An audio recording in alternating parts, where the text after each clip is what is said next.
Hey guys, I left a couple of comments on YouTube videos, not our YouTube videos, somebody else's YouTube videos, and also on Facebook about the Pokemon Go thing, and got huge reactions from some people.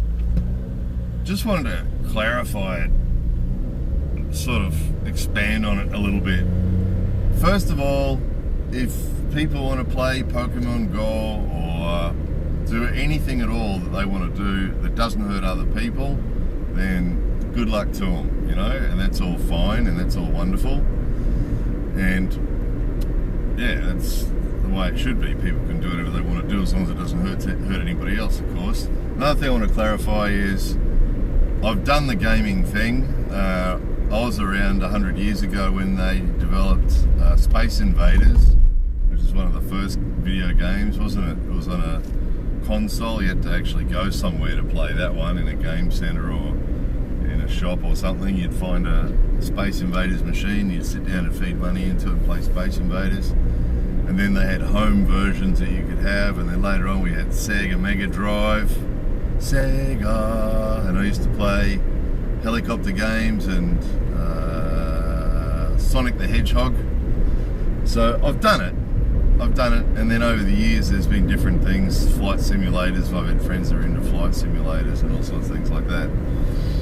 But the reason I've made the comments I have, and this is going to be, again, if you just want to play games and you love playing games, that's fabulous and good luck to you, and you're probably not going to want to listen to the rest of this video because you're probably better off going and playing a game, okay? Because you probably won't get into what I'm about to say. But if you're interested in another perspective on this, I'll just want to make a couple of observations.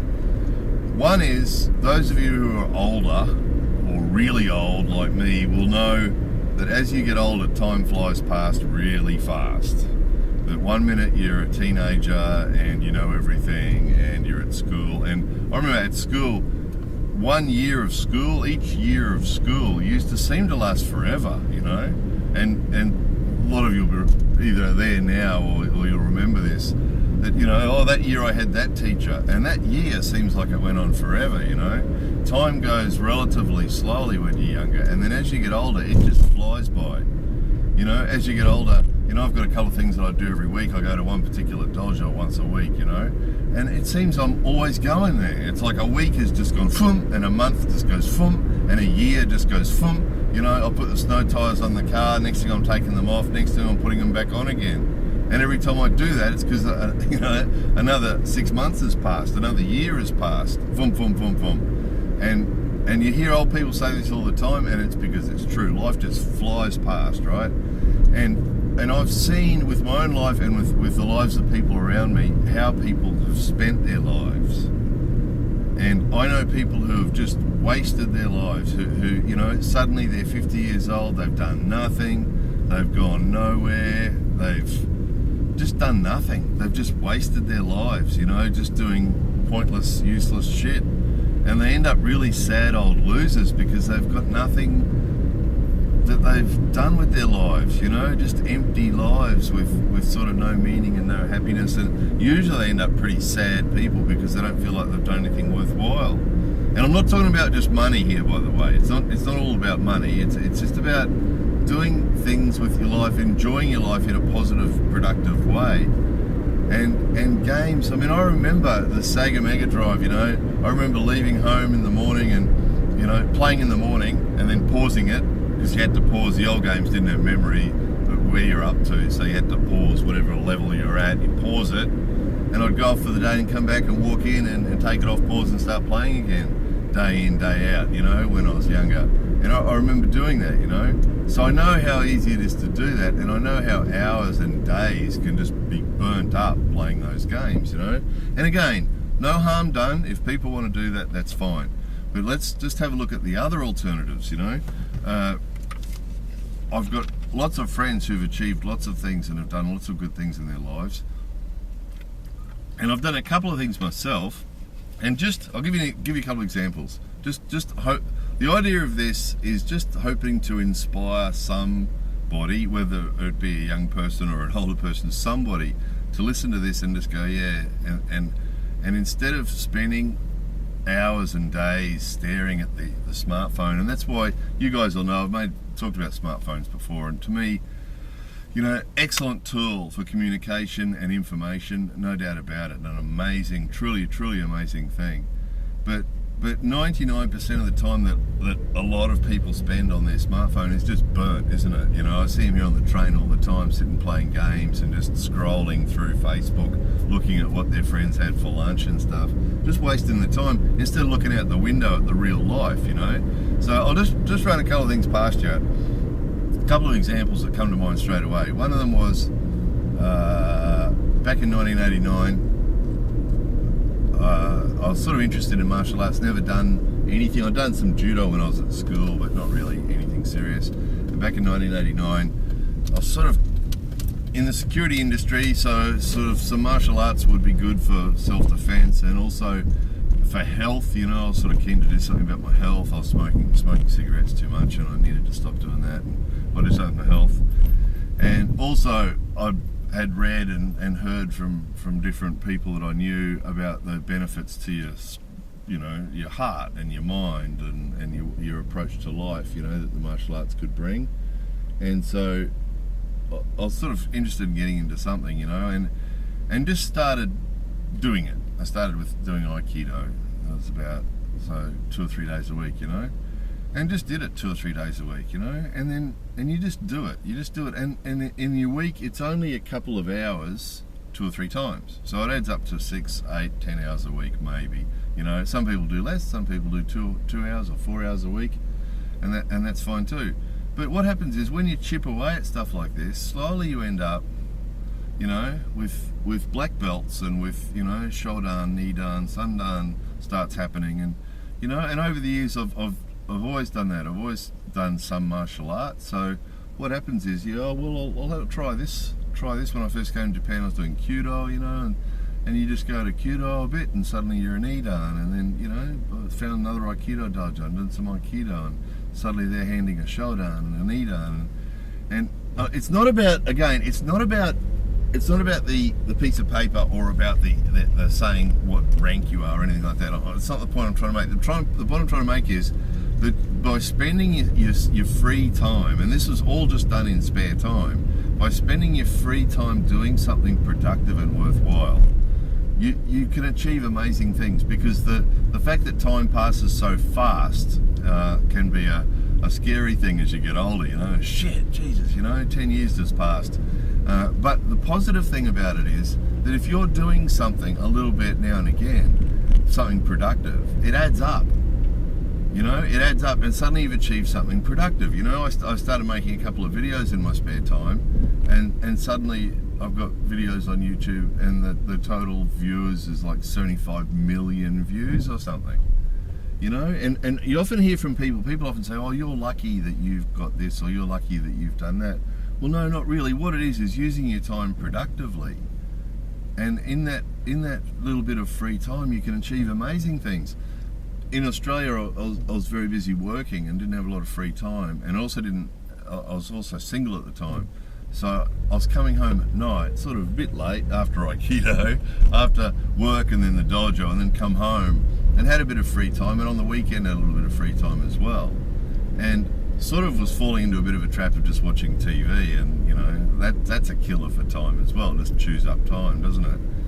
And so at that time I had a private pilot's license, and I saw in a magazine, flying magazine, they had this book, this set of 7 books that were the study guides for commercial pilot license, and the 7 topics, and so there's one topic's meteorology, which isn't very interesting, of course, and then there's all the different 7 subjects required to be a commercial pilot. And basically it's taking all the stuff that you learn as a private pilot and taking it to another level. It's a higher level, and then you do the tests. So I looked at it and I thought, well, I'll just buy the books, and then just in this free time I've got, I'll just start studying them, you know. And I bought the books and just started studying them started with the most boring subject first, which is meteorology, of course, and just started doing that just as a part-time thing, just with no big goal in mind or anything, just thinking, well, even if I just study the books, if nothing else, I'll just end up a better pilot, and it's a good use of my time. So I started doing that, and then I finished studying for the meteorology, and then did the exam, and then passed it, and then did the next one, and then you have to do some physical flying things too. So I started doing that because I used to fly once a month. I still do fly about once a month. So I started that once a month. I'd go up with an instructor and do the preparation for the commercial license, and then eventually one day I did the commercial license test. And so it was still just the same. It was a part-time thing like I normally do with my flying, and slowly passed all of the theory tests. Then I went and did the physical test, passed that, and suddenly I've got a commercial pilot license. Turns up in the mail because I've done everything that required to do it. And it was just easy. It was just chipping away at it, you know. I think if I'd decided right at the beginning I want a commercial pilot license, it would have seemed like a bigger deal. But just by chipping away at it, suddenly there's a commercial pilot's license. You know, just by going to training, you don't have to look at the big picture with the martial arts thing. Just go to training today, and then go again Friday, and then go again next Tuesday, and then, you know, and you keep doing it, and you're achieving something and getting somewhere, and your health improves, or whatever it is. I mean, you know, whether it's that, or whether it's business, or whether it's a hobby, or whether it's whatever it is. And of course, sometimes relaxing, watching TV or watching a game. I mean, I tend to watch videos on YouTube, but they do tend to be, I prefer to watch documentaries, because I sort of feel as if it's stimulating for the mind and relaxing. So I keep back on the sofa, put my feet up, eat ice cream, and watch documentaries on YouTube about topics that I find interesting, you know. And because that's sort of relaxation, but it's also beneficial to the mind at the same time.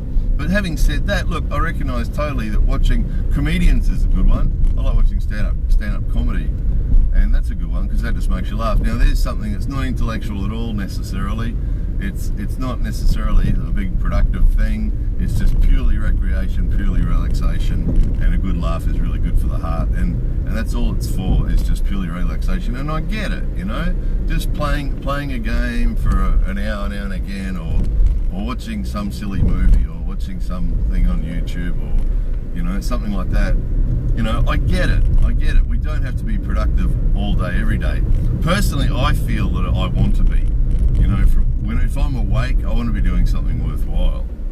And it doesn't have to be mutually exclusive. I find that, you know, the house we live in requires a bit of work. So sometimes if I've been doing something that's a little bit stressful, I'll do something at the house. You know, go and mow the grass, or do something in the garden that's productive in the garden and makes the house look better. And at the end of it, you've done something worthwhile, and it's relaxing for me at the same time. So, you know, it doesn't have to be, I'm just going to cover you up. You're out in the sun, you're getting hot. I don't want the camera to overheat or it'll stop. That's what it does. You all right there?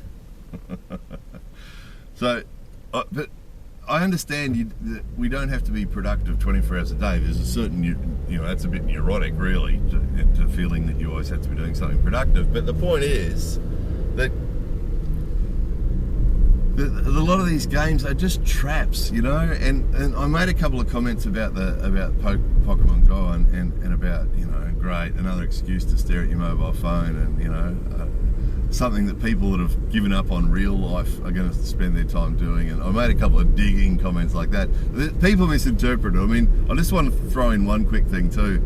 I don't care that much. I mean, the reason I express my opinion is I have these opinions, but someone said something about getting angry. The most emotion that I've felt about this topic is the emotion you're seeing right now. It's not anger. I don't care that much, you know. If it was somebody killing someone else, then I might get angry, but nobody's killing anybody, and there's nobody suffering or anything, so I don't get angry. It's just that I feel a bit strongly about this because I think it's just such a waste of time. You know, some people are sort of saying, oh, but, you know, it gets people out and about, it gets people outside. Well, really? How weak do you have to be to need a game to get you to go outside? You know, really? How weak would a person have to be not to be able to get up off the sofa and go outside on their own? And find something better to do than staring at the smartphone. I mean, people saying, oh, but it gets people out and it's social, people are interacting with each other. Well, what I've seen on the internet so far has been people walking around staring at the smartphone, and even if they are with other people, everybody's just staring at their smartphone, which is what I see here all day, every day. People walking around like zombies staring at the smartphone. And again, if that's what people want to do, that's fine, but it's an incredible waste of life. It really is, you know. It's just not achieving anything. It's just staring at it, you know. And again, I mean, the reason I repeat myself, some dickhead recently really rudely left a comment about you just repeat yourself again and again. The reason I do is, even if I say the same thing 3 or 4 times on one video, you'll always get a few people who'll just totally not listen and say, well, you know, you're saying this. No. Again, smartphones are very useful tools, no doubt about it, for communication and for information, no doubt about it. And definitely, sometimes when people are looking at the smartphone, they're definitely doing useful communication or getting some useful information. No doubt about it, not questioning that for a second. But the truth is that there's a huge percentage of smartphone time that is just straight out wasted, isn't it? You guys know that. You look around on a train in Japan, you know, that guy's playing a game, that guy's playing a game, that guy's playing a game, that guy's just scrolling through, you know, Facebook, looking at what his friends had for lunch, which is just a total waste of time. You know, so much time is spent looking at other people doing stuff instead of doing it yourself. So the point of this video is, I want to reach, if I can just reach one person with this video and make one person think about this, you know, do something else. Do something else, you know, because that hour a day that you spend, you know, an hour a day, 30 minutes a day. You spend 30 minutes a day doing something, whatever it is. What do you want to achieve? What would you like to achieve? Would you like to do martial arts? Would you like to learn a language? What is it that you would like to achieve? If you spend that 30 minutes a day doing whatever it is, working towards whatever it is, you'll achieve whatever it is eventually. You know, it just. You know, I think this is why I feel so strongly about it, is I know that how little time it really takes to achieve good things. You know, I get told all the time, you're lucky that you can live in Japan, you're lucky that you've had a successful business, you're lucky that you do this, or you're lucky that you do that. Well, no, I don't think I am. I feel grateful that I have these things, and I do appreciate these things that I've achieved, you know, but I don't think it's anything to do with luck. I think it's just chipping away at these things. And again, it's not about what other people think. You know, if you do these sorts of things, you know, if you want a black belt to impress people with, or if you want to do something, get money to impress other people with, well, really, you're barking up the wrong tree there too, because people don't really care. They really don't care, you know. That's one thing I've noticed when I have managed to achieve things, is other people don't really care. They sort of go, oh, that's cool, but they don't really give a shit, you know. And that's why trying to achieve things for other people, so that other people will admire you or think you're cool, or whatever other reason, any sort of motivation based on other people is a waste of time. It really is, because nobody gives a shit. Nobody gives a shit in the big picture. That's one thing you realise as you get older too. You know, whatever happens to you in your life is your own thing, and there's very, very few people who really care. And shallow things like certificates, black belt certificates, and bank balances and shit like that, nobody cares about. The people who really do care about you only care about your health. That's all they care. If you're happy and healthy, that's what they care about. Your happiness and your health, that's what other people care about, the people who really care about you. And these achievements, nobody gives a shit. But I mean, these achievements really are based on your happiness and your health, you know? And that's a big one. I mean, you know, if you're sitting there listening to this and you're not healthy, you're smoking cigarettes and you're overweight and you're not healthy, well, the way to fix that is to start spending 30 minutes a day doing something about it, you know? And it's amazing what we can achieve with very small amounts of time. And that's why when I see things like this Pokemon Go thing, to me it's just like, what a waste of life. You know, if you could take that time, and I mean, I see that sort of stuff here every day. You know, kids staring at their PSPs and adults staring at their smartphones, you know. And it's going on all the time. They can't ride a bicycle here without staring at their smartphone while they're riding their bicycles. And it's like, look around, look up. You know, there'd be some amazing scene going on in the sky with the birds flying over, or big arrowhead formations of birds or something, and they're riding along on their bicycle staring at their smartphone, you know.